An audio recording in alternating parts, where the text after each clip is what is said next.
You are now listening to the More Than an Admin podcast with Mallory Rothstein. For more, visit morethananadmin.com. And if you haven't already, make sure you go subscribe to this podcast. Thank you and enjoy this episode.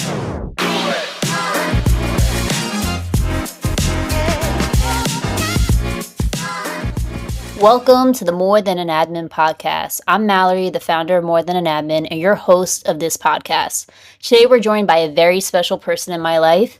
You might have seen one of my recent LinkedIn posts sharing about what has been the best thing about working at Google, which included this person in it. When I was thinking about who I wanted to be my first podcast guest, I knew it had to be her, so I'm very grateful she said yes, and we finally had time to get together in New York City in this crazy small hotel room to record this episode. So who am I talking about? The one and only Dawn Kuenzi, who is one of my absolute best friends, a big sister to me, and my first lead admin at Google. Welcome, Dawn, to the More Than an Admin podcast. I can't say enough how much I appreciate you for agreeing to do this and risking being my first guest. So how are you feeling? Well, I'd like to first correct you that I am your best friend in my mind. And I'm also very proud of you and very honored to be on this podcast because I know how hard you've worked on this idea that has been building and transforming into something really special over the last couple of years. Aw, that's so nice of you. Don't worry, you're number one. And after this podcast, hopefully no one else thinks that they're your number one best friend, because that would not be good. But anyway, we've done one interview together so far, so hopefully this one will be even better. Although I don't have any fancy mics or headphones, and we have the most ridiculous hotel setup right now in New York City. So hopefully everything works out and we don't have to record this again, because especially Dawn and I have spent the last pretty much hour laughing and trying to get this going. So we're going to really try hard not to just giggle through the entire thing. But anyway, let's get straight into it because I'm very excited for people to learn more about you and your story. Everyone at Google in my admin community knows that if I'm interviewing someone and have the choice, I'll always ask this first question because I'm a big believer that in order to truly understand who someone is today and how they show up, you have to learn about someone's roots. So, Dawn, I would love if you can please share a little bit about your upbringing and roots that have influenced who you are today. Thank you so much for the introduction. First of all, I have to say the only thing missing from this hotel room we're using as a podcast studio is a little overlay of Marvin Gaye. I've never been in a sexier but smaller hotel room. This is actually kind of a cool thing for me, even if it is a sexy and small hotel room, because I am actually from a farm pretty much in the middle of nowhere in the state of Oregon. And I grew up there as an only child, and I turned 40 last month, and it's incredible to me how far I've come from that little girl to this woman who's here on business today in Manhattan. Yes, I love that. What do you think that people maybe don't know about Oregon that you think, you would like to share? Like, is there anything that, I didn't know anything pretty much about Oregon, I feel, so until I met you, besides maybe that Twilight was filmed there. It's kind of, if I'm just being really candid in this interview, it's a little bit of a sad subject to me because the Oregon that I knew in the 80s growing up was a very wholesome place, like one of those old National Lampoon's Christmas movies where everyone wore the fishing hats and went camping and wore plaids and said hello in the grocery store and you could play outside safely.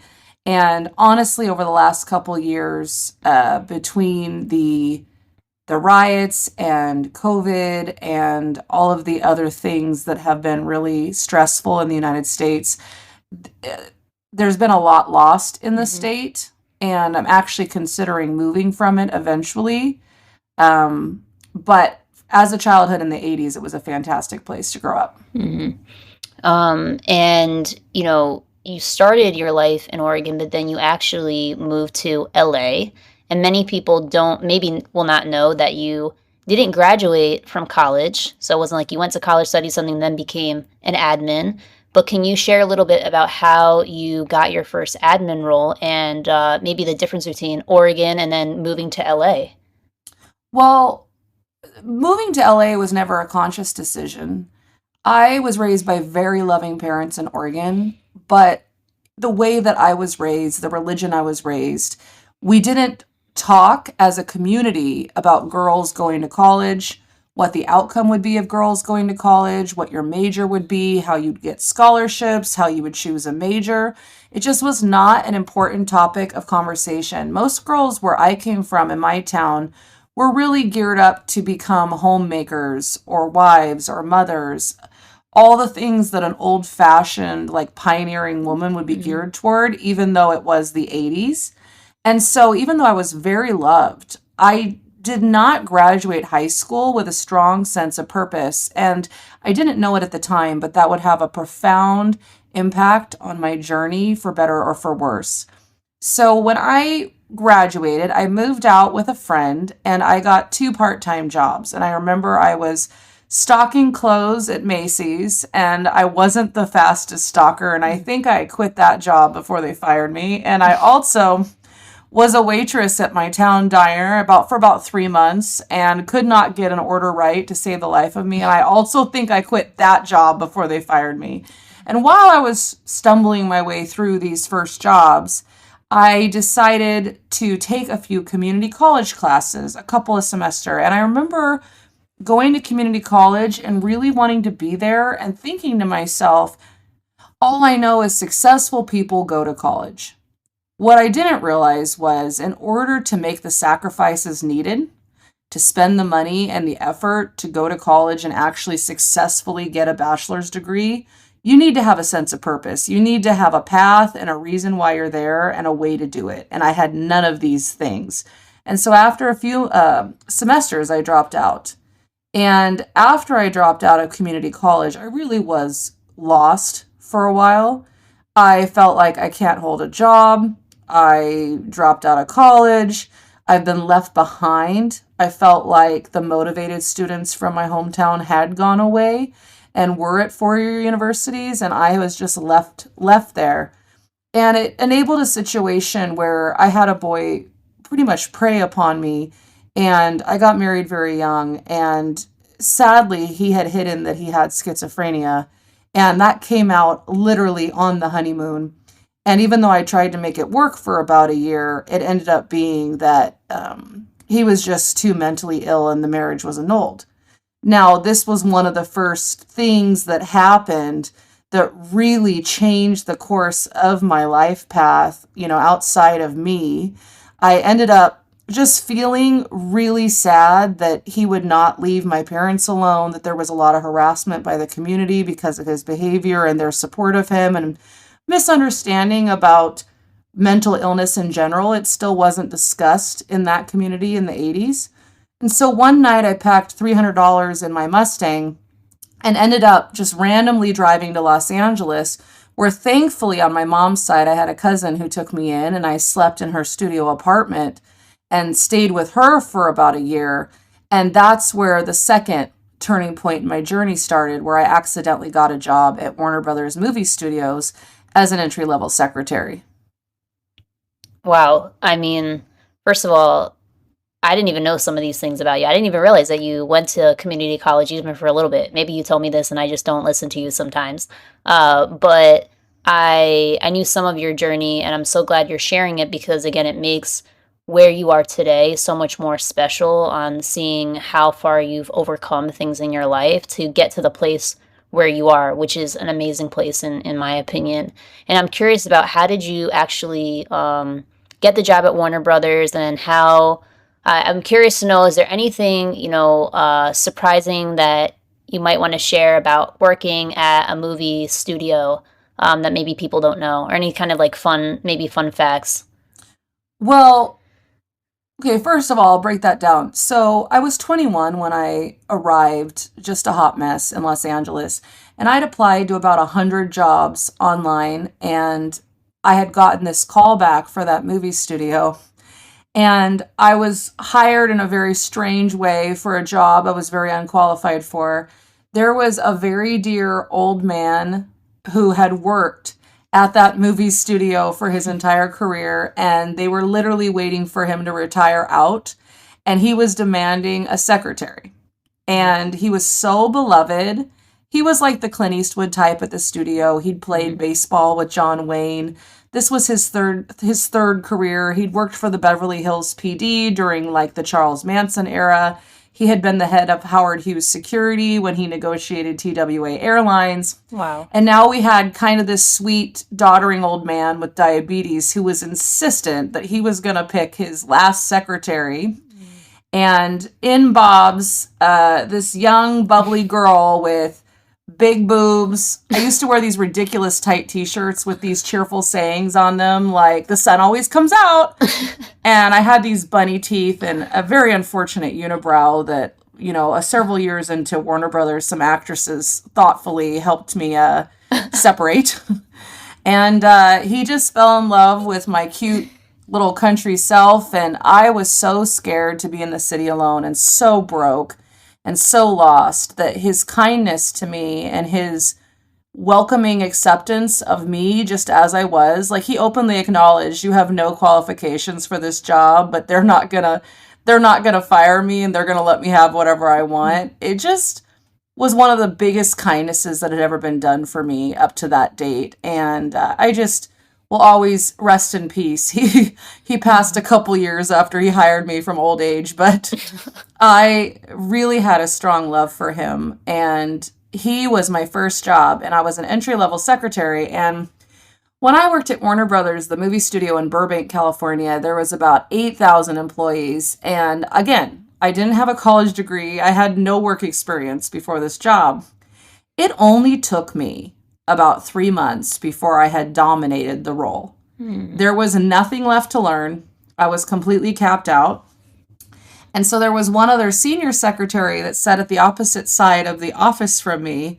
And she was rather kind, but rather dominating Italian woman, very Catholic, very, very staid woman who disapprovingly looked down on me and told me, what I should and should not be doing. And I would click over to her office with my unibrow and my pencil skirt, and she would kind of give me the gossip of the day and tell me where I'd gone wrong. And that was our dynamic. And I'd asked her, I remember about 3 months in, so how do I get promoted out of this job? Again, I'm 21.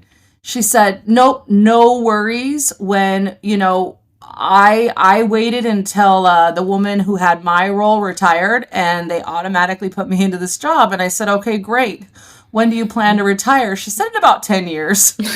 And very Wow. seriously, straight face, like it was good enough for me. And you'll just sit your little butt down over there, honey, and you'll wait for your 10-year opportunity to pop up. And even though I had basically a non-existent self-esteem at 21, I decided that even with my no self-esteem, that I needed to do something a little bit more, to be a little bit more driven than that. And so what organically happened at that company was a series of 5 job promotions where I had to look around the company about every 2 years, and I had to compete against all these people who had strong work experience and who had college degrees, some of them even doctorates applying for secretary roles.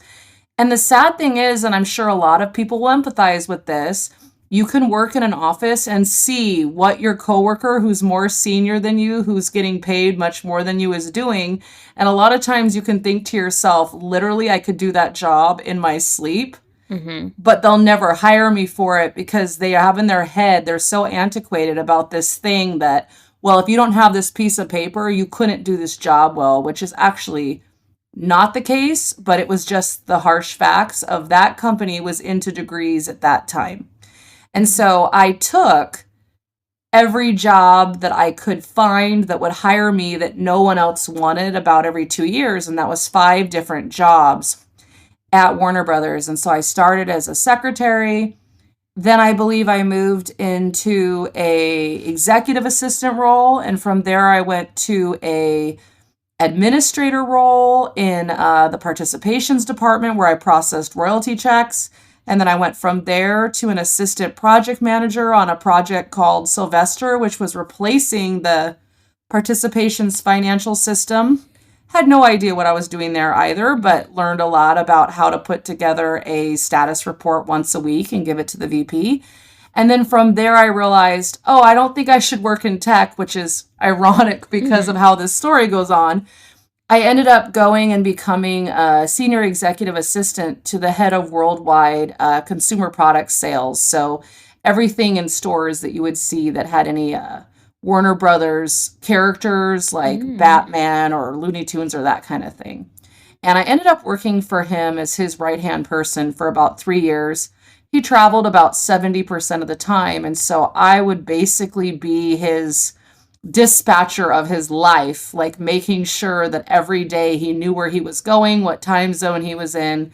And I became kind of an expert at partnering with an executive who was not always the easiest, but did give me a shot. And so I want to respect that opportunity, and respect the fact that he gave me that chance, even though it wasn't always the easiest role to be in. And I did that career there for 10 years until I was about 32. Wow. And what do you think gave you that motivation to take initiative to, keep seeking out jobs? Like, was it someone in your family saying, Dawn, you have to get a new job? Was it pressure of friends? Was it just internal? Like, what kept you wanting to seek out other jobs? Well, some people that just they might listen to that woman that say, "Okay, I'm just gonna have to wait 10 years," but you decided not to wait. I mean, I was extremely poor. Mm, I mean, I remember there was a Taco Bell like right off the edge of the studio lot. You're going to learn a lot about me in this interview. I don't think you know a lot of these things.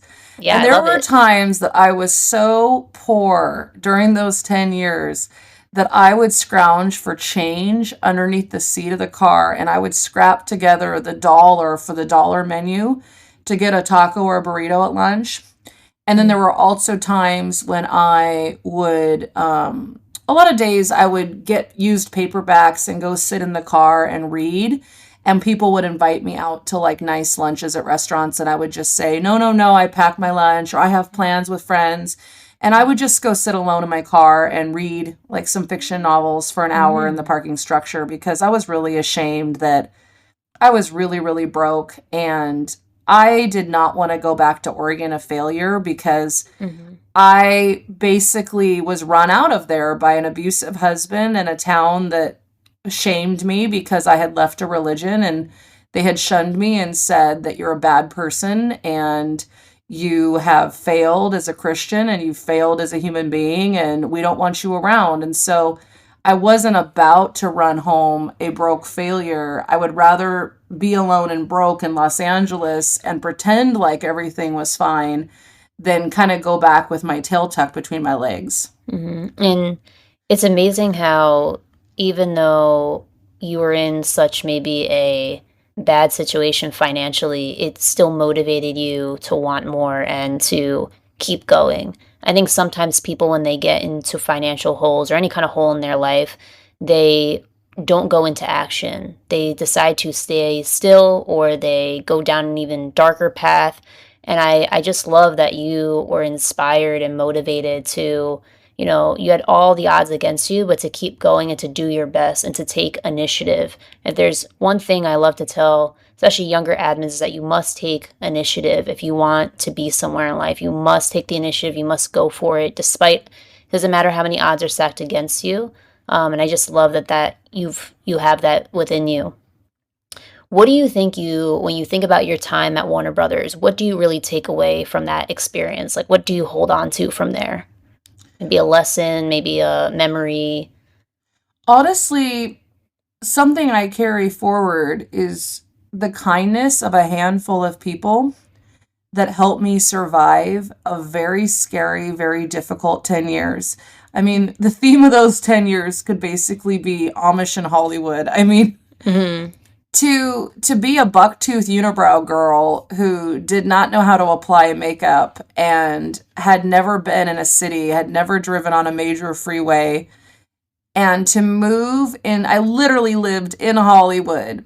And I remember there were people like, and hopefully she'll listen because I'm still in contact with these people today, but there was this basically supermodel from Australia that came in one day, and I'll never forget. I was sitting there, with my little Target t shirt and my pencil skirt and my little fake leather heels. And I was click-clacking away on an old desktop trying to look like a smart madman secretary. I was very bored. I had outgrown my job and I was trying to look super official and important. And I remember I smelled her first, and this woman just wafted in off the, I'll never forget this, wafted in off the Warner Brothers elevator.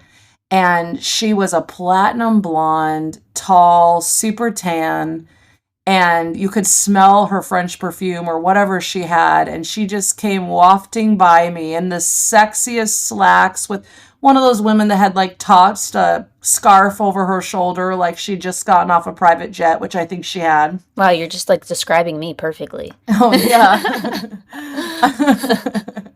You've been watching too many Lifetime movies. But I'll never forget, she just looked down with these big white teeth and these huge lips, and I can't do an Australian accent, but she was like, "Hi, I'm Georgia." See, there's my terrible, whatever that accent is.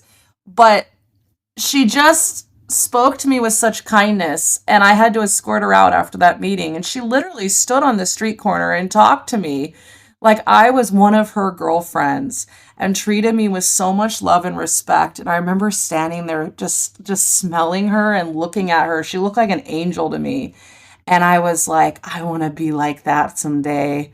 I can't believe this woman's talking to me. That's what I want to be. And there was several friends from Australia who were in the entertainment industry who really took care and love with me and said, it's okay that you're not a model who works in A-list celebrity circles. You're a really good person, and we're going to befriend you, and we're going to give you a little bit of a helping hand. It was like, I remember this girl in high school who was kind to me, and she used to carry her makeup around. It was, like 90s makeup around in a fishing tackle box, and all the other girls in school saw her with this fishing tackle box full of makeup. And she used to sit in the choir room and put eyeliner on me and just take a few minutes to braid my hair or to talk to me. And it was a couple, mostly women like that throughout my 20s, that I just wanted to be like them so much. And they were so kind to me.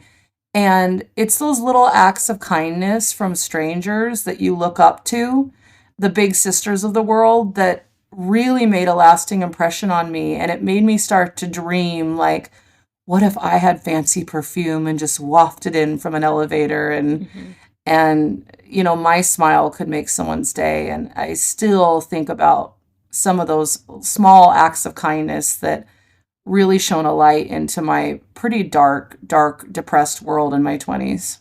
It really showcases that you never know what someone is going through. Like, I bet that they didn't know all maybe your past right away, and they didn't know how much those moments meant to you. And it just is a reminder to everyone who's listening, is that just befriending someone, just giving someone a helping hand. It can be a smile. It can be listening to them, talk about something for 10 minutes. It can just be giving someone access to something very easy in your life. Like if you knew a connection, or if, I don't know, you had an extra ticket somewhere, you can really change someone's entire trajectory of their life. And I think that that's what they kind of helped to do with you, is they gave you some kind of hope and inspiration, and they took a liking to you when they didn't have to. And I think that that's really awesome, because I feel as though, we'll get to more of your story of where you are today, but I really feel like you are someone that now does that for other people. And again, I didn't know a lot of these stories about you. So now I feel as though I know you even more, which I didn't even think was possible. But so after Warner Brothers, you decide to take another chance and move from LA to the Bay Area to join Google. I'm curious about your decision to join Google, and what was it to transition from now entertainment to tech? Well, this is where I first learned about imposter syndrome. So I'm 32. I had been at Warner Brothers for 10 years. Warner Brothers was beginning to downsize. The entire culture changed when Time Warner took over. There was a lot of layoffs happening. My entire department, I don't think you knew this, was laid off, but we had a year's notice to find new roles. And so I decided, okay, I'm going to branch out and just, again, randomly apply to about 100 companies all the best companies out there and see what there is. And the funny thing is, the company I ended up at, I did not apply to. I never would have thought of applying to them. I knew nothing about them. And I had a very elevated opinion of who they would hire and a very biased opinion that they would not ever hire me, which was Google. I also did not know that LinkedIn had become a huge thing during my 10 years at Warner Brothers. It was not a thing when I started Warner Brothers. And so my LinkedIn was literally a crappy picture of myself with 5 job titles, and that's it. Barely any connections, no descriptors of what I did in those 5 roles. Obviously, no education listed. I still to this day have no idea how Google Recruitment found me on there. It must have been fate. I don't know, but We need to find out who that recruiter. Do you remember the recruiter? I actually remember the recruiter and the recruiting coordinators and stuff with me. I don't And now because there was 3 separate reach outs from 3 different recruiters that I blew off. oh wow. Yeah, and just to stop there for a second before you keep going is LinkedIn is so powerful. I was just talking to another admin about this, of the power of LinkedIn and optimization for what you want. And I just want to encourage everyone who's listening. It doesn't matter what industry you're in to make a LinkedIn, because it's the one place that you can just have a professional profile so that if people see you applying somewhere and they just want to know who you are as a person, you can have something that you can curate on the internet. And I know that there's people who are very private and need to be for certain reasons, and I understand that. But if you don't have a special circumstance, I really encourage people to use LinkedIn more, because just like for Dawn, it has helped me tremendously in my career as well. So keep going. So you rejected 3 different recruiters from Google, No, which might be I a want to be record. clear. It's because I thought they were spam. The only thing I knew about Google before I went to work at that company was the Will Ferrell, Vince Vaughn movie had just recently come out. And so I thought, and I don't know, again, honestly, if I look back at my life, I have no idea why I did anything I did up until the age of 32. None of what I did made logical sense. It just happened to me and I let it happen to me. I thank God that somehow I ended up whole and in a great place at 40, because it was an act of God that this all worked out. And But man, God really blessed you with me as your best friend too. I mean, that one just, I mean, you got the biggest blessing right there. I'm trying to think of something I would say that would be podcast appropriate. So I'm going to move on. The first time they reached out, they said, we're really interested in talking to you about a role at Google. And I literally just laughed. I remember, and deleted the email. I didn't even finish reading the email because I was like, all I know about Google is super brilliant, like data scientists and people like Elon Musk and people who are going to cure cancer or people who are going to go to Mars. Only these brilliant Ivy League school graduates, these brains work there, and there's no way they'd be reaching out to little old me. So I'm just going to put myself out of this misery and this shame and delete this email.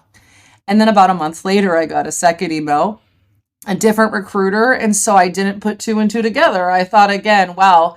And I actually got my feelings really hurt. I thought this is kind of a cruel joke to do to somebody, because that company is supposed to be like the best in the world to work at. How can they do that to people, reach out and give them hope and then it be a scam? So I deleted it again. And a month later, when I got the 3rd email from a different recruiter saying, no, we seriously want to talk to you about and this time I read it, an executive assistant role at Google. My partner at the time said, you might want to respond to the email. Now, he and I are no longer together.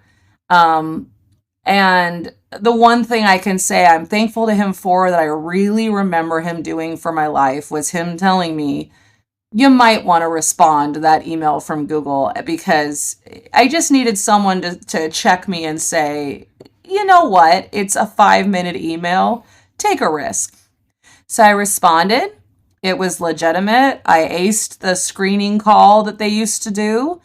And that was the start of my journey. I think that was like in April of that year. And the next thing that happened at Google was I interviewed 13 times at Google that year. I interviewed 17 times at Facebook. They also found me on LinkedIn. And I think I interviewed 3 or 4 times with Netflix. All 3 companies found me on LinkedIn. So, to what Mal said, I mentor a lot now, 8 years later. And I have to tell you, I cannot emphasize enough how much your LinkedIn should be on point. And it's a great spot to network and for recruiters to find you. I ended up becoming quite frustrated that year with the interview process, and I'll drop several gems I've learned the hard way throughout this conversation. But one of them was I thought I was great at interviewing because I was kind and outgoing. Being kind and not knowing when to stop talking does not make you great at interviewing. And so after just rejection after rejection, the first few months, I started asking for feedback. And that's the second gem I'll say is if it's a no, take it as a great practice round, a live practice on how to interview and ask for feedback. And honestly, I've recently returned to my faith and kind of become a believer. And I believe that I did 37 interviews that year. And I was ready to give up on the tech industry entirely. I was so burned out on these near misses. I was second for several roles at all 3 companies. And the last interview I took, it was middle of December. I literally told the Google recruiter, this is the last time I'll interview because we hadn't found a match for me. And that was the interview that changed my life, where I found my first real professional mentor who basically gave me a college education on how to not only become an excellent executive assistant, or, in Mal's case, I'm going to put a little thing in here for you, more than an admin.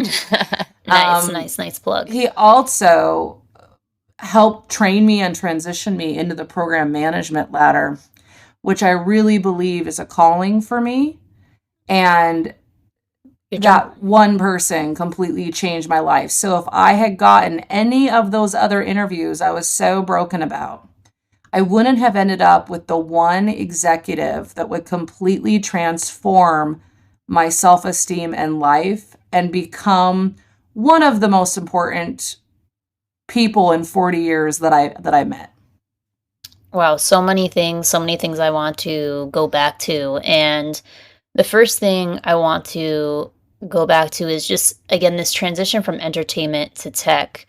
If someone is in entertainment that's listening right now and they want to transition to tech, or even in any industry, what would be some of the things that you had to adjust to when you were in the tech industry compared to entertainment and other spaces? Well, I'll give you a couple serious pointers and then a couple real life situations that happen that are more for comedic relief, but sadly true. One thing I would say is, for some reason, I had it in my head, and I can be quite stubborn, that tech companies only hired engineers. I have no idea why I thought a major corporation would only hire engineers. That would be like saying, well, Warner Brothers only hired actors. I don't understand how I thought a company could operate without human resources, finance department, comms, PR, risk management, lawyers, no idea.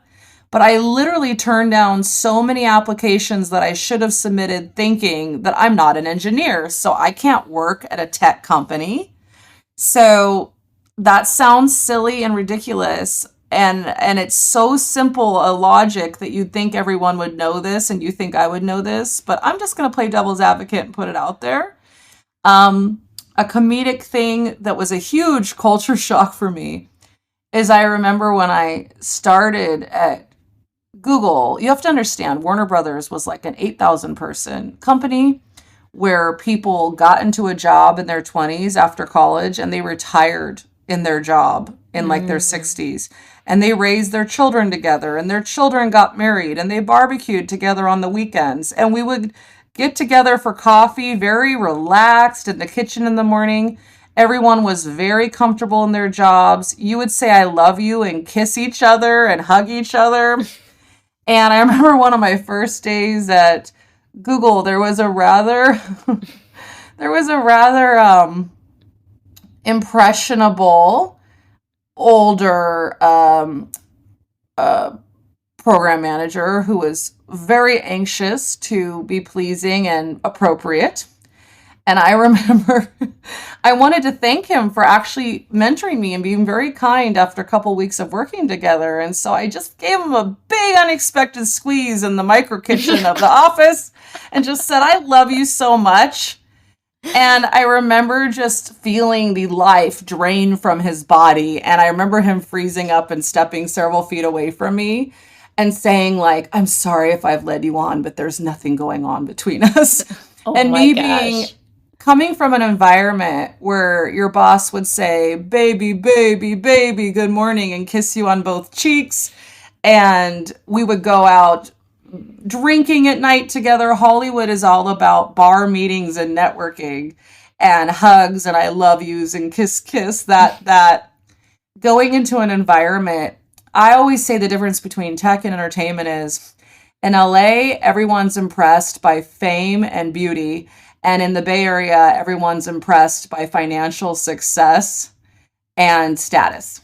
And so it is a huge culture shock when you go from a very warm, everyone is ridiculously into looks and into the paparazzi to no one wants you to know anything about them and they're just very actively trying to gauge how much each other's making. That's like a very, what's it called when you are being dramatic about something? Like, Exaggerating? that's an exaggerated viewpoint about the Mm-hmm. difference in the two industries, but it really is the difference between Hollywood and Silicon Valley. Yeah, I think if anyone came up to me and squeezed me and kissed me, or hugged me or whatever, I think I'd be a little bit, what the heck is going on with this? Well, and I was like, what the heck is going on? Because I had come from 10 years where that's the norm. And all of a sudden I was like, I felt like an inappropriate predator. And I never hugged anyone like that again after that day. I felt terrible. Until I came into the picture, and then you never stopped hugging me too. Well, it would help if you didn't crash in my free hotel rooms every chance you got. Touche, touche. And tell me that I snore and I'm a bed hog. I'm sure they've never seen you with your headphones and your giant sleep mask. Don't be telling my secrets, Dawn. Don't be telling them. Meanwhile, it's so hot in this room because we can't have the air on. When you're rich and famous, I want to be in your green room. Because literally, my hands have sweat. Things the public does not need to know about me. No, just kidding. I like it hot, everyone. That's why I live in Florida. Uh, anyway, so imposter syndrome, getting back to the serious topics. Imposter syndrome. So you mentioned that before. I know that that is something a lot of people deal with. Even, surprisingly at Google, a lot of people deal with this. And it's funny to me because I would have never thought that anyone at Google would have imposter syndrome. And I'm curious about how you've navigated overcoming imposter syndrome in your career, especially at Google, where, I often use you as an example of someone who doesn't need to necessarily go to college and graduate to get at Google. You're one example. I know that there's actually quite a few others that I know too. But it still is a place where it has a stigma, I think, that if you don't go to an Ivy League school and I didn't even go to an Ivy League school, but even myself, I know that there are people that go to Stanford, MIT, Harvard, that is, people think that that's somewhat the norm. So I'm curious about how you've navigated imposter syndrome through all of that. Well, and I know you would have had many talks on this, that it's a unique perspective you get when your foundation with your career is an executive assistant. Mm-hmm. I remember these names will be omitted, but I had one Hollywood senior executive, for example, who was very charismatic.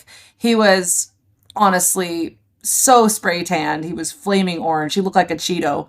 And he was so insecure about growing old in Hollywood, even though he was honestly extremely attractive. Women turned heads everywhere he went. People looked at him. Very suave, fancy car, the perfect shades. He was really charming.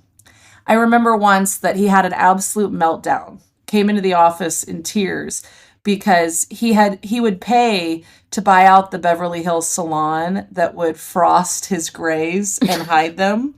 And this one day they had made a mistake and they had let another client in the salon. So one other living soul on earth knew that he had gone gray. And his mortification and his despair that it might get out in Hollywood that he had grown old literally bummed his mood out for weeks. For weeks, I had to tell him that he looked like Keith Urban. Literally, do I look like Keith Urban? Yes, you look like Keith Urban. And Wow. I'm not talking bad about him because honestly, he was a really handsome guy. But the interesting thing is when you support these senior level executives as a secretary, and you really stick with them, which I had to do because I couldn't afford to quit, and I had to find the best in each of my executives, and I had to find a way to breach the gap between whatever their flaws were and their team to make their team like them, trust them, and respect them so they could become a good leader, so the team could be cohesive and successful, which organically happened because I needed to keep the job and I wanted to be a good person and I wanted things to work for them. I wanted to believe the best in them. Is they gained my trust and I gained their trust. And I started to learn all their insecurities, all their secrets. And I always say things like, and forgive me, but I'll mention Sundar Pichai. I always say things, I don't know him. I'm not going to share any opinion on him. I've heard he's a lovely man. But what I always tell people is imagine you're Sundar Pichai, or imagine you're the president, or imagine you're in someone in a huge leadership position. And you wake up in the morning and you put your pants on like anyone else. You get out of bed like anyone else. You have sick days like anyone else.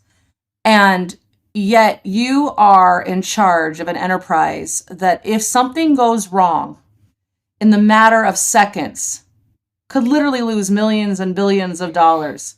And that would be on your shoulders. And yet you are a human being like anyone else who's just trying to do the right thing and be your best self. Think about the pressure on executives of that level and think about how you would feel if you were in that position. And that's how I've always approached partnering with any leader I've ever had, is with compassion and love, that if you're a human being, you're going to feel things like any other human being. And the more successful you are, I'm not hugely successful, so I can only imagine what this is like. But you would think the harder you'd be on yourself, and you would think the more you would worry and the more you would care about the people under you and the business that you have been given the gift of leading. And so to me, I've discovered by being an assistant for so many years that everyone has imposter syndrome. And it doesn't get easier as you get older. It just becomes a skill that you learn to develop and cope with and overcome on a daily basis that you have to work on. That is such a great answer. And I think that you hit on something important, is that you're not alone in this. And I think sometimes we we think that we're going through something that no one else is going through, especially when you go to a big company. And I think that the fact that you're saying that everyone deals with this, your executives deal with this, other admins deal with this, people in other positions deal with this, people at any level deal with this. It's important that if you are struggling with imposter syndrome, to know that you're not alone, that there's many other people who are navigating it just like you. And to just remember that, and that if you need support, there are other people who have navigated that and that don't have imposter syndrome anymore, or people that are at a different level, that you should reach out to people and share that you might have some imposter syndrome as well. So I want to switch topics a little bit because we'll get to, I think, an interesting topic that people will want to know that includes me in your journey. Because as I mentioned in your intro, that you were my first lead admin at Google while we were both in ads. And I think our story is worth sharing more in depth about how we first met and developed our friendship and the sisterhood that we have today, because there's so much talk about, work is family. Then there's some people say work should not be family. And I think that we've really developed such a strong bond very naturally, that I think people probably want to know why we're so close. And I know I shared kind of a little bit of a Spark Notes version on LinkedIn. So I'm curious if you can share from your perspective about, if you can even remember, maybe you just don't remember at all, but the day that we first met and your very honest first impression of me. And I will just say, you can say whatever you want. And just know that if I hate it, I'm going to cut it out and then we're going to redo it and you're going to say how amazing I am. No, I'm just kidding. No, I'm really Well, curious. I don't know if I actually ever asked this to you or if I did, it was so long ago that I don't even remember. well, first of all, I really had it in my head before I met you that I was not going to hire you. I knew that. I knew that. You had come to me so okay, the reputation you came to me with was so ridiculously inflated, in my opinion, that I thought to myself, okay, this is red flag all over it because I'm not quite sure why this person is supposedly the best person that's ever been interviewed by this other person that was recommending them. And I was in a situation where I was building a new admin team along with my executive, and we were looking for people with that special quality that you're very gifted, but you're also very humble and a team player. And you coming to me with such an inflated, it was like this person walks on water, their farts smell like unicorn rainbows, and I was desperately wanting to strongly dislike you before I ever met you because I just don't believe that kind of hype. And then I met you and you were obviously a bit of a hot mess. And you, again, like we're talking about imposter syndrome, I think that there was something in our souls that touched a little bit that day where I said, hey, I don't have a college degree. I work my ass off. I'm trying to build an amazing team to support my executive, and I want to hire people who are humble and kind and team players and talented. We are in a really blessed environment where you can create your role, you can go as far as you want to go, but it is not going to be an easy road. And I really don't know what I'm doing yet, but I'm giving it my all. And if you're willing to accept that about me, I'm willing to accept the fact that I really don't believe the reputation that you came to me with, and I'm going to give you a shot. What do you think? And I remember you literally telling me, hey, I kind of set fire to my life in New York. I need to get the hell out of there. I'm a really hard worker. I'm positive. I'm smart. I want to do good. I want to be good. I really want to work at Google for the right reasons. And I will partner with you and I will be real with you and we will get through this together and figure a way out together to be successful. And again, I have never had an experience, not once in the 8 years since I learned about the words imposter syndrome, that I have been vulnerable and shared about my own insecurities with other in a very real way, that I've never had it come back to me in a negative way. It's always built that spirit touching moment where the other person cracks and says, oh, well, here's all my issues. And if you Yes. can accept those, we're going to be great together. And it's the great equalizer. Mm. It's the fact that none of us are perfect. But if all I've ever wanted is to work with people that are positive, kind, forgiving, and hardworking and believe the best in Google and believe the best in each other, and you definitely have far surpassed any expectations I had for not only our personal friendship, but our working relationship. And I mean, I credit my career success to, again, my mentor, and I credit my career success to the shoulders of program managers and admins who lifted me up on their shoulders and found solutions together, and we grew together. Mm. So yeah, it was a really good decision the day that we met and I believe we decided to work together. Yeah, you know, it's funny. A couple of things there. One, I did not set fire to my life. Other people set fire to my life. And then I had to figure out, am I going to stay in this fire or am I going to get out? And I was like, help me get out of this fire. Let me just, make that clear. Second, I think it's hilarious because I had no idea, like, obviously, what feedback was being given. But I just remember as soon as I got hired, you telling me something along the lines of like, I really didn't want to hire you, but then I met you and I had to hire you. And when I was deciding between going from Google and Spotify, you played a big role in me making the decision to come to Google. And I remember just telling a lot of people that, I mean, I love all the execs that I supported now, but some of them I was like, I did not know if we were going to gel in the interview process. But I remember you and I remember Kelly Robinson and being like, no, I think that these people are going to have my back. And who would have thought we would be here today? And did you think we'd be this close? I mean, I don't know if I thought we'd be this close. I thought we'd definitely be close, but I don't know if we'd be in a hotel room together in New York City, sleeping in the same bed. And No, that day I definitely thought that I would give my vote of approval to have you join the team if you would accept. But I mean, I don't think anybody ever foresees finding their soul sister in a job interview. I don't think anyone.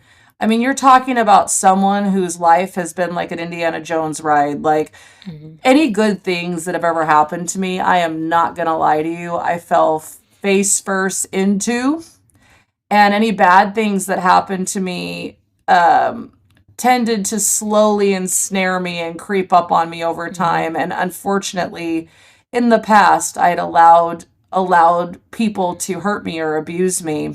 Mhm. I was very, very groomed by quite a few life situations to think Mhm. that's the way things were and that is what I should accept, and that was what my life was going to be about. It was going to be about silently accepting abuse. Mhm. And I can say that in the past, up until about 35, I did have some wonderful things happen to me, but I honestly believe they were God just taking pity on me and saying, okay, she still hasn't got the hint that she's a Mhm. good person and she deserves better. So I'm going to have to crack in a little bit of sunlight here Mhm.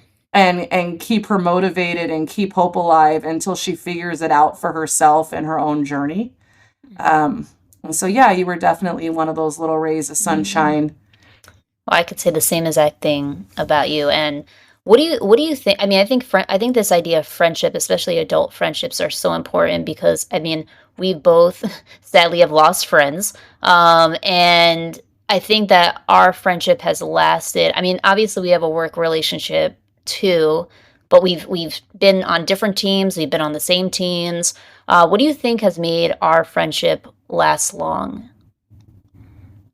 I think that we saw in each other the best parts of ourselves. Hmm. I can agree with that. I think that we inspired in each other the reminder that there were these really, really, really innately special characteristics we had that we just shared organically. And neither of us are perfect. I mean, you can be annoying. uh, don't make me go on my soapbox about you, Dawn. I can have a potty mouth. I am rough around the edges. I do loudly snore. Like there are issues with me, but our sense of joy and laughing, our love of food, our love of walking around in different cities and thanking God that we have each day on earth, and just that general sense of gratitude and wanting to be good human beings and wanting to be loved, that is what unites us. Hmm. And it's very comforting to meet someone who actually genuinely loves you for who you are. That is a rare gift. Even in friendship, that's a rare gift. Hmm. And I think that we gave that gift to each other at a time when we were not feeling that from many other human beings outside of our immediate families. Hmm. I think we've both learned a lot from each other in situations. I think we've both been there for each other during very, sad, dark times where it could have been really easy to be like, "Ah, I don't want to deal with that, or that's problematic. I mean, you were there for my big court case in 2019. You were one of the only people to actually write a statement, which I think that when you did that, for me, it was a solidification that wow, this person is like beyond even a friend. Like they're like family to me.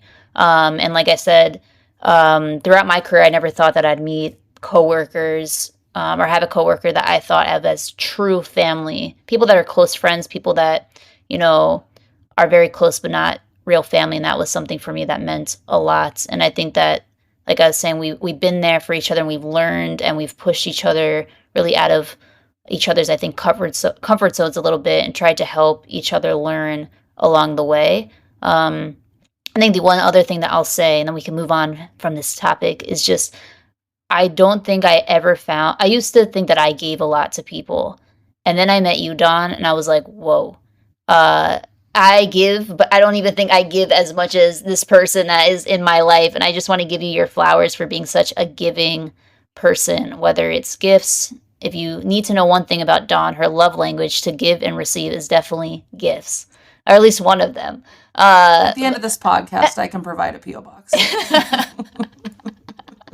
I don't trust y'all, so no home address. I tend to attract weirdos, but I can definitely supply a gift-friendly P.O. box where you can send your love and support at any moment of any time. She loves chocolate. Before this podcast, I actually had to walk to Whole Foods and get her chocolate in the rain. It was that time of month, and the woman within me was commanding the chocolate. It was like I was speaking in tongues, needing my monthly chocolate. Okay. Plus, I knew you wanted me to do this podcast, so I definitely intentionally. That's another bad trait. I could definitely intentionally manipulated you into a rainy walk to get me some cake. Yeah, and in your defense, I did want sushi and healthy food at Whole Foods. And in my defense, I would have done the podcast anyway. Anyway, I think that you're such a giving person. I mean, even just being on this podcast and, like I said, taking a big risk, I appreciate you.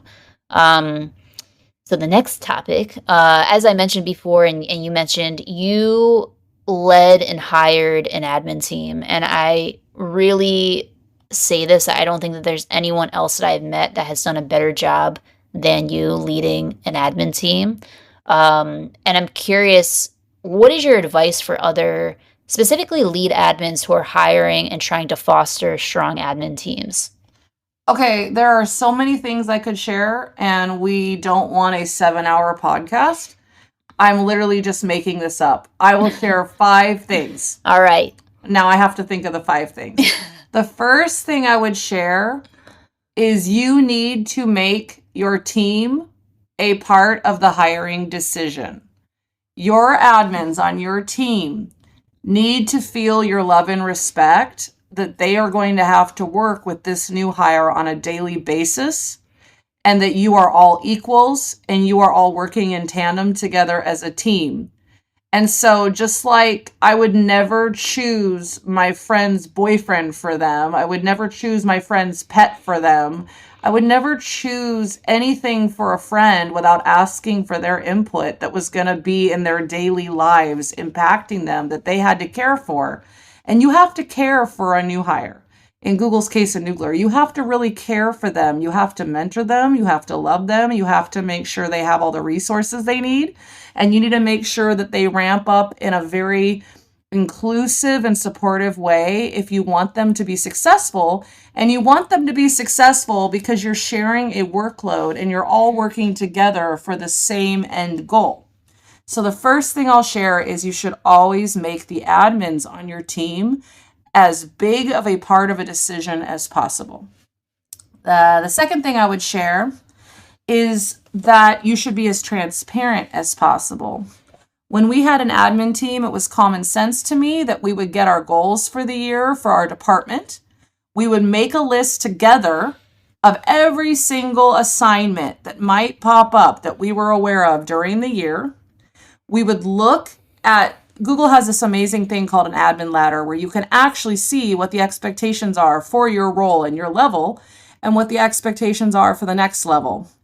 And so it made sense for all of us to get in a circle, list out all the assignments for that calendar year and say, okay, what is each person's individual goal? Who needs to be stronger at what? And let's, as a family, as a team, assign to each other what will help each other blossom and grow.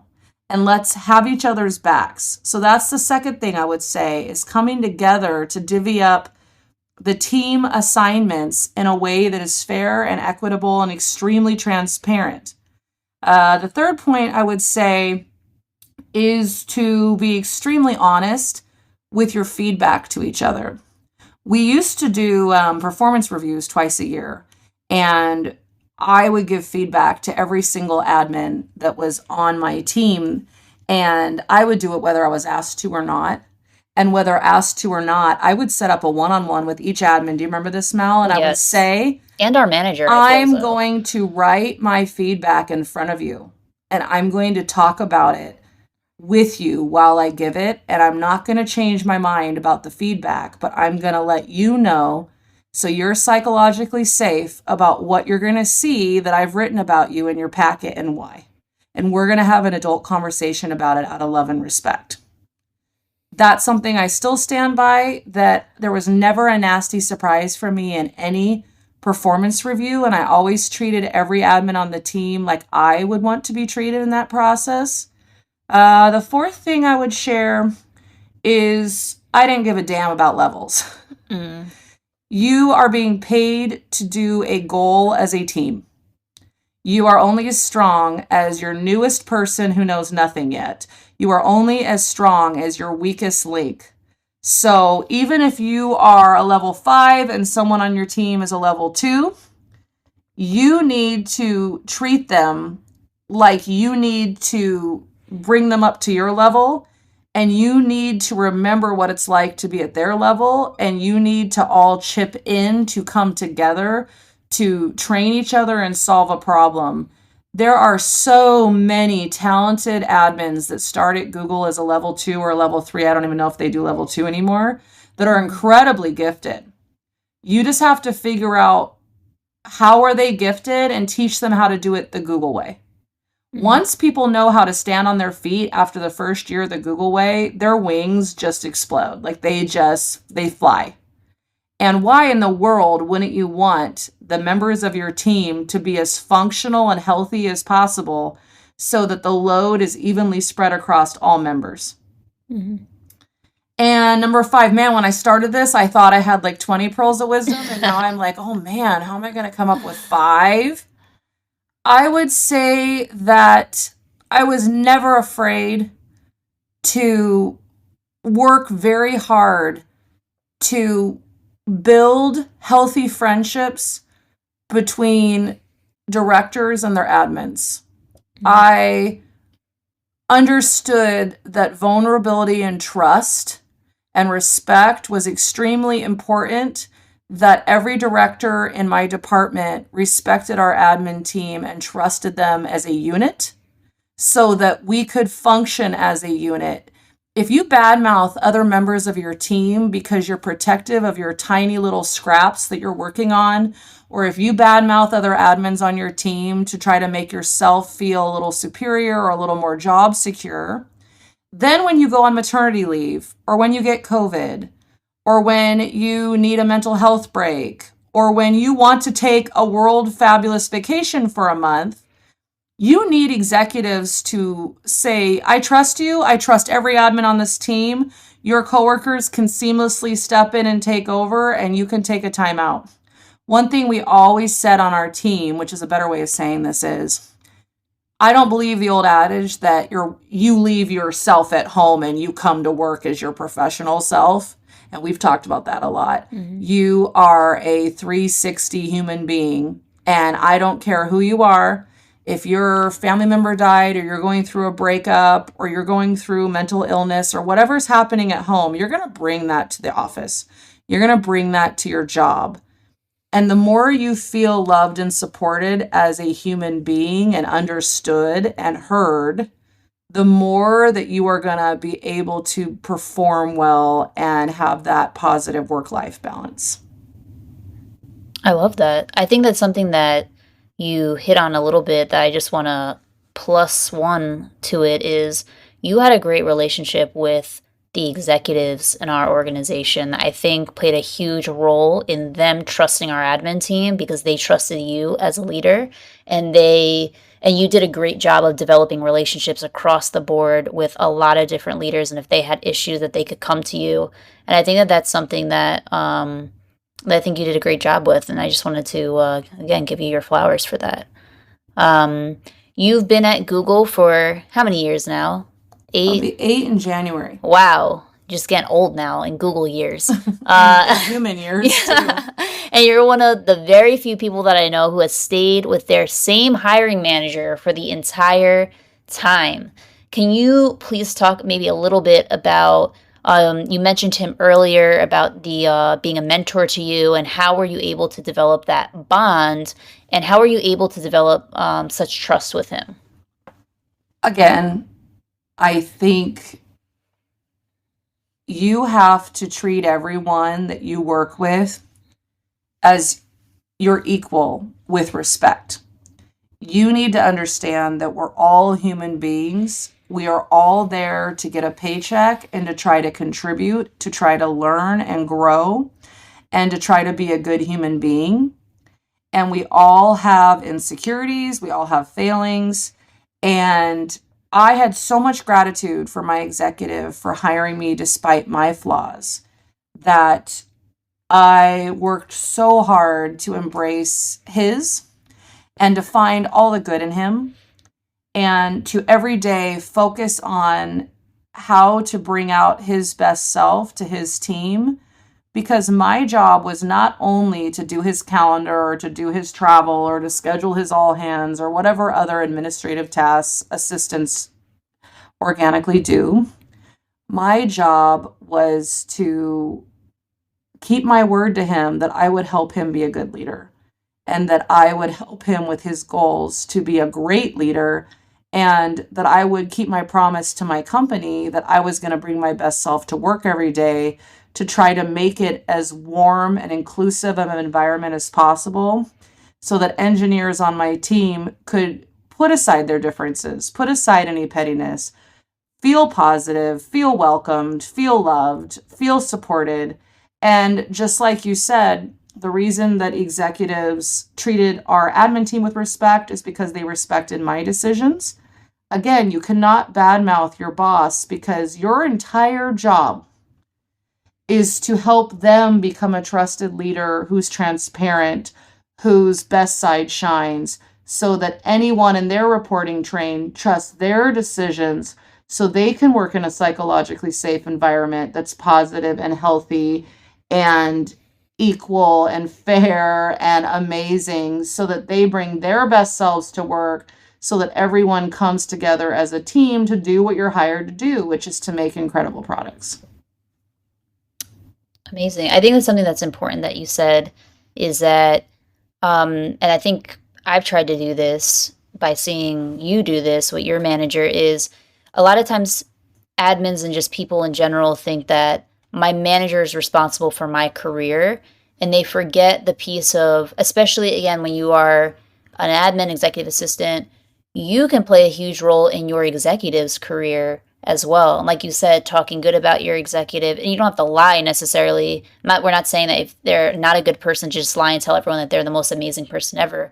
But to be able to help your executive in some ways, whether it's, um, if you find an amazing class that they could take, if you think that there's like something in their email communications they can potentially change to have better impact, giving those suggestions and doing it with love and the intention of helping them be a better leader. I think that a lot of executives respect that.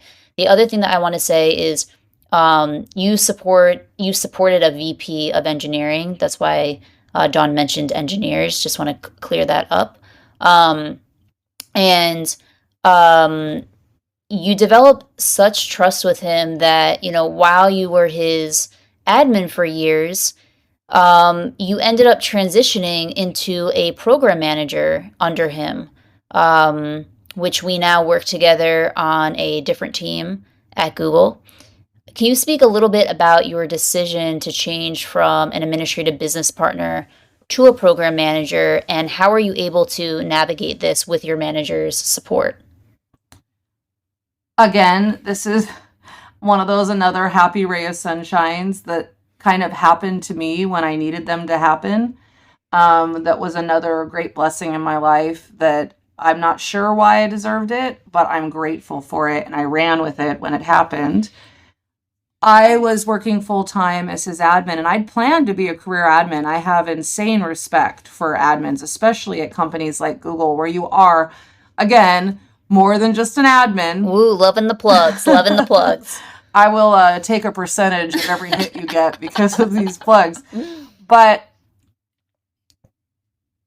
I was just so hungry to develop this new side to myself that was kind to myself, that believed in myself. I really felt I saw a goodness in me because it was reflected from my mentor. He would really highlight all the positive things about me, and it was hard for me to hear because I was so addicted to negative self talk. But it made me feel hope, and it made me start to feel warm, like in my gut. Like I just started to feel like maybe I am a good person. Maybe I am a little intelligent. Maybe I can make a difference. Maybe I don't have to be defined by being a community college dropout. And he gave me an opportunity to work on a passion project of his to come up with ways to give back to students around the world. And we started with the country of India for young women getting their bachelor's degrees in 4-year schools in India, tier 2, tier 3 schools.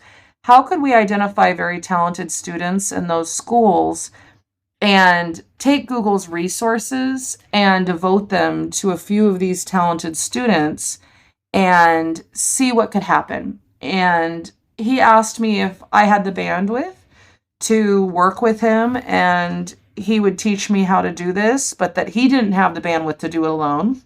He was doing it as a stretch assignment and wanted to know if I would be open to the idea of doing it together. And I was. And at the time, I just loved him so much and respected him so much that I wanted to do it for him.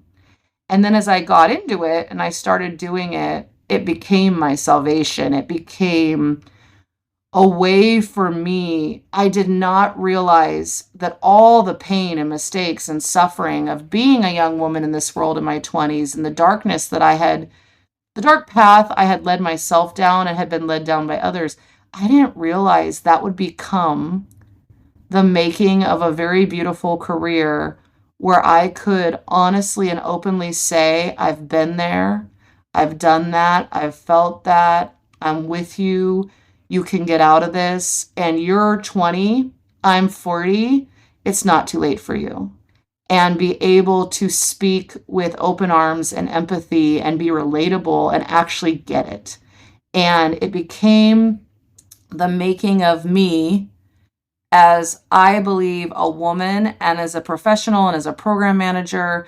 It literally became my salvation, and it made me realize I now mentor hundreds or I don't know, maybe thousands of students over the last 4 or 5 years. And the stories that students have shared with me, the acts of courage, the vulnerability, the truth that I've heard that we are all in this world together and everyone is on a difficult journey, and my forgiveness that I've felt from every single one of them, especially the young women, to say, it's okay, Dawn, we love you anyway. Mm-hmm. You are, I mean, I'm even tearing up now. Like, there is redemption for you and there is a meaning for you to be on this earth. Their forgiveness and their love for me and their trust in me and my position where I am able to spend my time to tell them everything I wish that I had been told as a 20-year-old woman who was lost, that has become my purpose. And I've come to realize that all you need when you're 18 or 20, or at any point in your life, you just need a purpose that you believe in. And if you have a purpose, everything else falls in line. Once you find your God-given purpose, everything else falls in line. And I'm 40 and I believe my purpose. And this may be a good place to leave this conversation, because some people probably don't want to listen to us all night, even though we'll probably talk after we hang up this call. Listen, I have a couple more questions. But my purpose, I believe, was to go through all of that so that I could come back hard with a message to all the young people, and especially the young women of this world, that you are okay. You have a reason for being on this earth. And as soon as you figure that reason out, everything else will fall into place. And I really have come to realize that maybe I was proud. I think this was a prideful take on life, that I'm a failure because I'm not the first woman president, or I didn't cure climate change, or I'm not going to fix world hunger or cure cancer or go to Mars. I think it's okay to realize that out of all the gazillion million people on this earth, if you're 0.00009% of someone else's journey who's young and talented, and they make an impact that makes the world a little kinder, that is okay. And I think that's something that you hit on that's really important, is sometimes people spend so much time seeking out their purpose, but sometimes you have to live and your purpose is going to find you. And people might think that their purpose is something that, is from their joy in their life, but sometimes it's from your pain. And I mean, we don't have time to go through my whole journey during this talk, but like, I think that both of us have been able to turn our pain into our purpose and to make the world and younger people better than what we've had it in our past.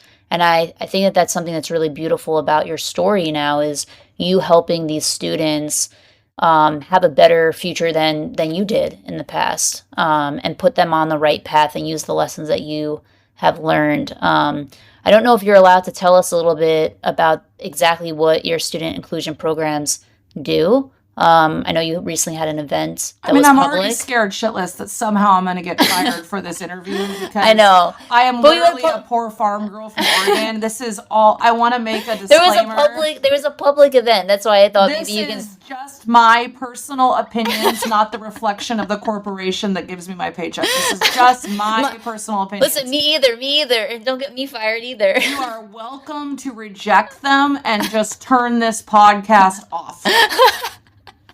But hashtag more than an admin. Yeah. I guess we're not gonna share what you do, the program. You can look it up, Google it. You could find me on LinkedIn. Yes, exactly. I just have a couple more questions, and we'll do a rapid fire round, and then we'll close up. Which is, if an admin is thinking about transitioning into a program manager one day, what are the skills that you think that they should really learn to develop? Oh, easy. Oh boy. The biggest mistake, and you're going to start laughing because you're going to say, yep, we've talked about this a million times. The number one most common and biggest mistake that admins make is they don't think, for whatever reason, that it's important to become rock star on the basic foundation of what you're hired to do, the admin job, the unsexy part. The part that you're hired to do because no one else wants to do it, because it's difficult and it's not always the most pleasant. Aligning like 8 executive calendars to make a meeting happen is not always sexy or fun. To put together documentation for meetings, or to bring people together who aren't agreeing on something and help them find common ground. These things are not always sexy or fun, but the whole reason that you are hired to be an admin is because you are the gatekeeper of the team, and it is your responsibility to create a structured and psychologically safe environment that is organized and smoothly run. And until you do that, that is point A. And you wouldn't run to second base if you never hit the ball. Mm-hmm. You got to hit the ball so you can run to first base and then build upon it.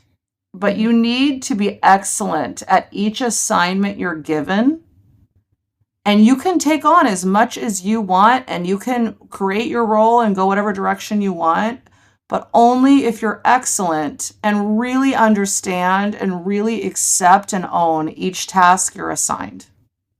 All right. Is there anything you miss about being an admin? You might not. I'm just curious. No, because I never knew that being a program manager is literally, in my opinion, like 50% being an admin. At Google. Let's At Google, I would say. let's make sure At that not Google, everyone everywhere. honestly, it has made my life so much easier that I started as an admin at Google and then became a program manager at Google, because you need to be strong at all those basic fundamentals, getting people together for meetings, bringing people together for a mission, understanding how space works, understanding how event planning works. Yeah. When you're a program manager, you do so many organization of events and emails and just bringing people together and getting messages out in a cohesive way and being organized. Honestly, I think I'm a pretty solid program manager, and it's 100%, in my opinion, due to that admin foundation. Love it. If you could design one class every admin should take in their career, and then another class for every program manager to take in their career, what would it be? And it could be anything. It doesn't necessarily have to be like a technical thing. It's the first time you stumped me on this podcast. Wait, the first question was, what would an admin take? Yeah, so you're designing two different classes. You're designing a class for admins. What would the topic be? And you're designing a class for program managers that you think like everyone should have to take to be one of those. Oh, Like I for would me, say roles and responsibilities for the admin team, coming together as a team and saying, here's the objectives for our team for the year, and doing that exercise we talked about earlier Okay. in the call about how to divvy up assignments in an equitable and really transparent way so everyone feels respected and feels like they're getting what they need. Okay. And what was the second question? For program managers, what class do you think program managers should have to take? Oh, well, I hope my boss doesn't hear this because I'm going to out myself. I would say, well, I mean, I would say in my case, to be very, it has been a humbling experience. We recently hired a more junior program manager who is excellent at all of the tools like sheets, like presentations, decks, formulas, all of that. In my opinion, it would be how to put together an excellent, like automated deck or presentation. It would be all of those skills, mostly to do with sheets. Awesome. And then we talked a lot about work. I want to get to just a few questions about you personally. Oh, crap. So what are some of the things that bring you the most joy in life? I recently, well, a few years ago, I started therapy. I was really depressed and I felt lost and I felt really, really vanilla and boring. And I went to a therapist. And one of the first things my therapist asked me was, well, who are you? And I said, I work at Google. And the therapist said, okay, I understand your job, but what do you do that makes you special? And I said, I don't do anything. I work at Google. And immediately the psychologist was like, that's the reason that you're depressed. You need to remember what makes you you and what brings you joy. And so he suggested just pick a hobby. I picked gardening because my great-grandmother was a master gardener, brought plants over on a covered wagon from the Midwest. My grandmother's a master gardener. My aunt's a master gardener. We have plants that have been passed down, starts through the generations.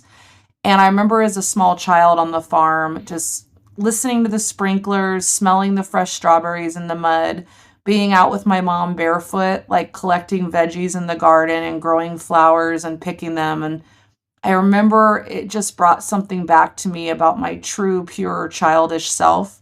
And so I picked gardening and it's really blossomed. Now I have like a side hustle where I do my own floral business. I break even. I don't make money doing it. You are amazing, though. The flowers are incredible. Buddy Farms online, hashtag another plug. But it isn't about making a profit. It's about making joy.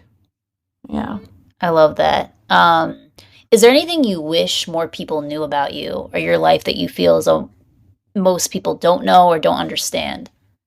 I don't think most people understand how much pain I have felt and how much that has deeply affected my self-esteem and how hard I have to battle just to get up and act confident that I am likable and that I am worthy, and how easily crushed I can be if I feel rejection or judgment, because some people think because I've had some career success and because I believe I'm pretty well liked and respected, there's a little insecurity sometimes, and it can be kind of people are looking for the flaws in me. I would say the biggest misconception about me is there's plenty of flaws. I'm well aware of them, and it's something I have to daily say. It's okay that you went at life backwards for so long. It's okay. You're a good person, you're a loving person, and you're trying, and that's what matters. But I don't think people really know how deeply, deeply sensitive I am and how much I care about the right things and how much I struggle to just function and to be okay with myself. I think if you knew how much I struggle, I think that you would really have a lot of, I think you would just kind of let go of any preconceived notions you had of me and you would just leave me be. And I think that that's why it's so amazing that you agreed to be on this podcast. And I think that a lot of people should realize that, you know, people that agree to get interviewed or go on big stages and you don't know how much it takes for someone to show up. And I'm grateful that you shared that piece with the audience and people that I'm sure that will listen to this at work or in your personal life will get to know that side of you and also have even a greater respect for you. The last question, then we'll go to rapid fire round, which is what legacy do you hope to leave? And it doesn't have to be necessarily at work, just in general. Honestly, you're going to think I'm kissing your ass right now. But I honestly look at you a lot of times because you're exactly 10 years younger than me and we even look alike. And I believe you were brought in my life for a reason. A lot of times I look at you, honey, and I think to myself that you're going to do great things. And I think if you help even one person see their true potential and believe in them, that's good enough for your time here. That's a worthy enough cause. And I really think this could end up being something really great for you. And I'm incredibly proud of you. And no, I did not want to do this interview because I'm tired. It's Sunday night. You've turned off all the AC in this hotel room. I am old, a little overweight, and covered in sweat. But I recognize that someday I believe I'm going to look back and say, I knew Mal when she used to talk to me. So actually, Dawn has told me repeatedly that if I make it big, that she wants to be in my green rooms and she wants all the free clothes and free champagne and free whatever I get in the green room. I'm actively dieting to steal all of your free things. You may not know this, but she's a very tiny little person with a very big voice. Dawn is going to make sure that More Than an Admin becomes successful just because she wants the free stuff. I want to be more than a friend. I want to be the person who rides in your jet, sips the champagne, and really doesn't do a lick of work once you make it. So I want to be that friend. Oh my gosh. All right, on to the rapid fire round questions. So you're going to fill in the blank to these. Dawn's guilty pleasure is? Oh, serial killer documentaries. If I could answer it for you, I would answer that. Dawn's hype song or artist is? Oh, Coolio Gangster's Paradise. Wow. One thing still on each of Dawn's professional and personal bucket lists are? I want to learn Spanish. Oh, awesome. Dawn thinks every admin should blank at least once in their career. Public speak. Oh, nice one. Dawn wants to see more admins blank. I guess it could be the same if you wanted. Be kinder to each other. Good one. Dawn is more than? Mal's best friend. And then our last question that we have. So I stole this tradition. I don't know if anyone knows the podcast, The Diary of a CEO by Stephen Bartlett, but what he does is he has the last question be something asked from the previous guest. And the person does not know who the guest is or does not know the question in advance. So, Dawn, the question is from someone that I last interviewed at Google, who is also an admin. And she asked, what are your admin superpowers and how can someone else learn them? Obviously, you're not an admin now, but you were. So what were your admin superpowers and how could someone learn them? Not talking badly about my executive. Now, how can someone learn that?